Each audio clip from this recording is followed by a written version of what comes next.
Halo semua, welcome to my channel.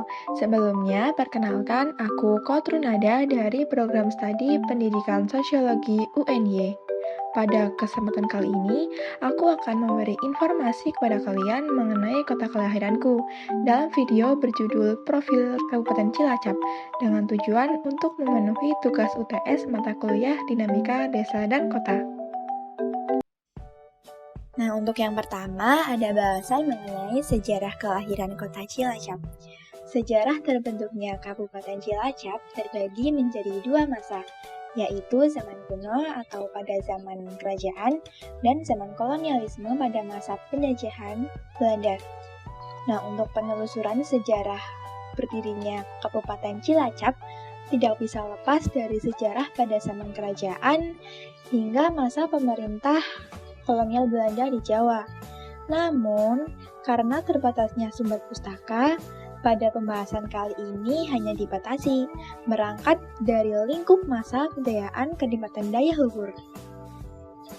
Kejayaan Kadipaten Dayahluhur berlangsung sangat lama, yakni berkisar 356 tahun, yaitu antara dari tahun 1475 sampai tahun 1831.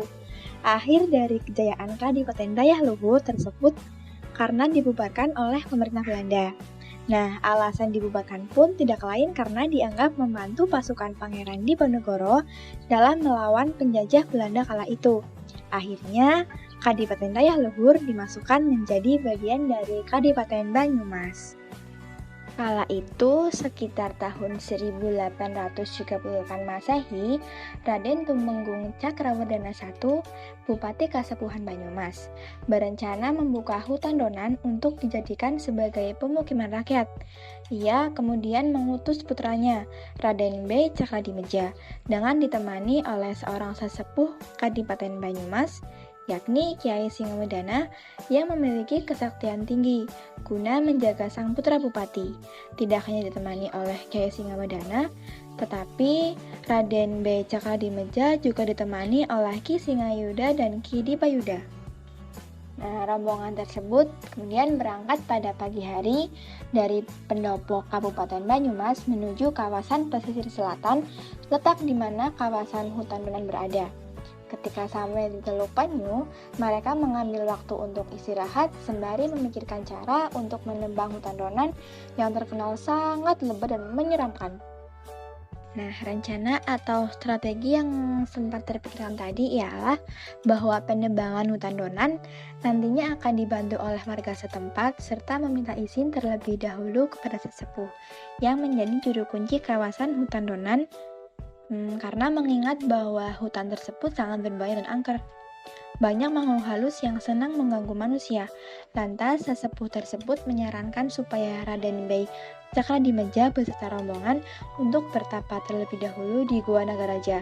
Tempat ini sekarang berada di Bukit Serandil.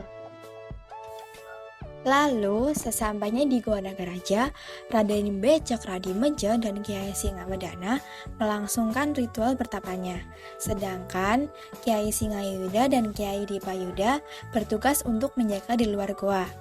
Dari hasil bertapa tersebut, didapatilah sebuah benda pusaka berwujud keris kecil pemberian seorang kakek tua bernama Ki Sengarabumi. Pada pagi harinya, rombongan menuju kawasan hutan donan. Sehari sebelum ditebang, tepat malam harinya, Raden B. Cakradimeja, rombongan, beserta masyarakat desa berdoa bersama memohon perlindungan kepada Tuhan Yang Maha Esa. Hingga tibalah hari di mana hutan donan akan dibuka dan penebangan hutan pun akan dilakukan, yakni pada hari Senin Pahing, tanggal 22 Sapar 1775 pada penanggalan Jawa atau 1 Januari 1839 Masehi. Penebangan hutan tersebut dipimpin oleh putra Bupati Banyumas sendiri yang tidak lain ialah Raden B. Cakradimeja. Dimulai dengan menancapkan keris pemberian Ki Sengarabumi dari Gua Nagaraja. Nah, setelah ditancapkan, sontak aja suasana hutan pun menjadi riuh oleh suara teriak minta tolong kesakitan. Suara-suara tersebut bukan dari warga setempat, melainkan berasal dari suara para makhluk halus, yaitu jin dan setan yang menjadi penghuni kawasan tersebut, yang merasa kepanasan akibat daya keris yang kuat untuk menangkal mereka. Nah, setelah suasana tenang, penebangan hutan donan pun dimulai. Setelah penebangan pun selesai, banyak warga yang kemudian mulai membangun tempat hunian di lahan baru tersebut. Hingga akhirnya, kawasan yang tadinya berupa hutan telah beralih menjadi pemukiman warga. Kawasan pemukiman tersebutlah yang nantinya menjadi tahu sebagai cikal bakal lahirnya kota Cilacap.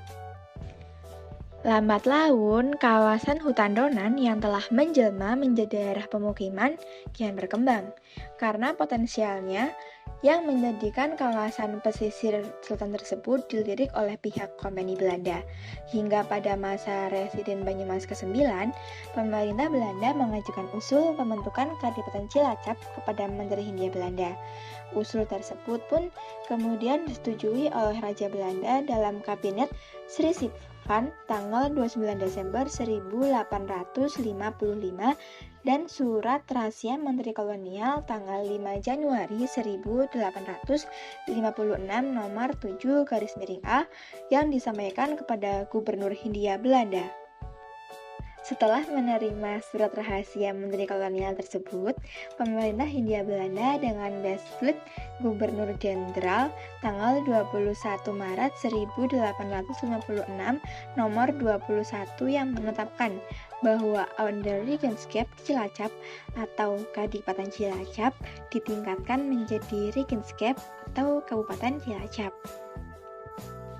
Kemudian, pada tanggal 6 Juli 1856, pemerintah Hindia Belanda mengangkat Raden B. Cakradimeja sebagai Bupati Cilacap yang pertama. Setelah menjabat menjadi bupati, Raden B. Cakradimeja mengubah namanya menjadi Raden Tumenggung Cakrawardana II.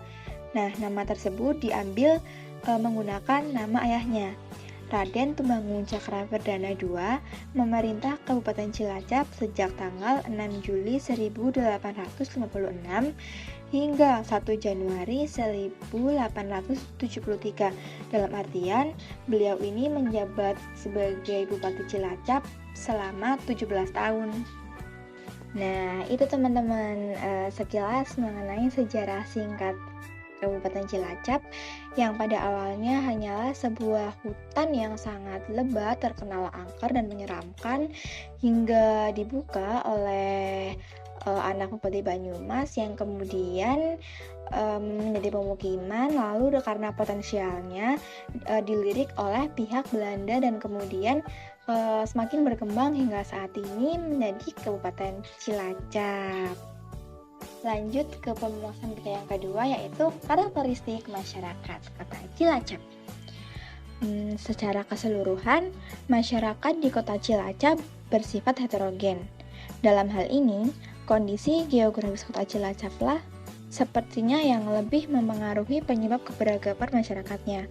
Bentang alamnya yang memiliki laut, dataran rendah, dan dataran tinggi, menjadikan setiap daerah di kota Cilacap memiliki karakteristik yang berbeda-beda. Untuk daerah di sekitar pesisir pantai, sebagian besar masyarakat bermata pencaharian sebagai nelayan, pemilik restoran seafood, pedagang ikan, serta penjual souvenir cantik dari kerang laut. Nah, sedangkan di daerah dataran rendah, kondisi masyarakat lebih beragam, khususnya dalam hal pekerjaan masyarakatnya. Karena bentang alam di daerah dataran rendah mayoritas berupa area persawahan, maka tak sedikit daerah yang sebagian besar masyarakatnya bermata pencaharian sebagai petani. Selain itu, pekerjaan lainnya pun beragam. Untuk daerah yang berada di kawasan dataran tinggi, kondisi alamnya yang memungkinkan untuk ditanami tanaman perkebunan, maka sebagian besar masyarakatnya bermata pencaharian sebagai petani kebun atau berkebun dan sebagai pedagang sayuran. Selain itu, kondisi geografis yang berada di ujung barat Jawa Tengah dan berbatasan langsung dengan Jawa Barat menjadikan Cilacap memiliki dua bahasa.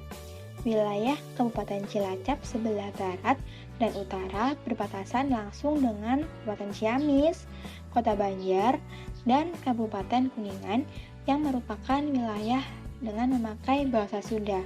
Sedangkan wilayah Kabupaten Cilacap sebelah utara dan timur berbatasan langsung dengan Kabupaten Brebes, Kabupaten Banyumas, dan Kabupaten Kebumen yang merupakan wilayah dengan pemakaian bahasa Jawa. Nah, ini adalah peta pembagian bahasa dalam Kota Cilacap. Nah, dalam gambar menunjukkan bahwa wilayah Kabupaten Cilacap merupakan wilayah yang memakai dua bahasa daerah, yaitu bahasa Jawa dialek Banyumasan atau yang lebih dikenalnya dengan bahasa Ngapak dan bahasa Sunda. Wilayah dengan pemakaian bahasa Sunda hanya terdapat di wilayah Kabupaten Cilacap sebelah utara bagian barat. Sedangkan wilayah dengan pemakaian bahasa Jawa dialek Banyumas ada di sebelah barat, utara, hingga ke timur. Kita masuk bahasan ketiga, yaitu mengenai struktur sosial masyarakat Cilacap. Struktur sosial masyarakat di Kota Cilacap bersifat terbuka, karena setiap anggota masyarakatnya mempunyai hak dan kesempatan yang sama untuk mengubah atau menduduki golongan kelas atas. Misalnya, dalam hal pemerintahan, setiap warga berhak memilih dan dipilih dalam ajang pemilihan kepala RT, RW, hingga pemilihan bupati. Selain itu, lapangan pekerjaan pun terbuka tanpa membedakan latar belakang. Nah, kita akan masuk ke pembahasan yang terakhir, yaitu mengenai potensi yang ada di Kota Cilacap. Kabupaten Cilacap, Jawa Tengah, memiliki potensi dan peluang sebagai tempat berinvestasi. Bayangkan aja, Cilacap merupakan kabupaten terluas di Provinsi Jawa Tengah, dengan cakupan area mencapai 225 hektar. Tak heran apabila Cilacap memiliki sektor unggulan di bidang infrastruktur, pariwisata, pertanian, perkebunan, perikanan, dan industri. Di bidang pariwisatanya, Cilacap memiliki Pulau Nusa Kambangan serta Pantai Teluk Penyu. Bahkan, pemerintah Kabupaten Cilacap berencana akan mengembangkan berbagai potensi wisata lainnya, seperti wisata bahari dan Widara Payung. Cilacap juga mempunyai potensi dari berbagai hasil kerajinan tangan, antara lain kerajinan kerang dan anyaman bambu. Hasil kerajinan tersebut siap dipasarkan. Tak hanya di dalam negeri, pemasaran pun juga dilakukan hingga merambah ke pasar mancanegara.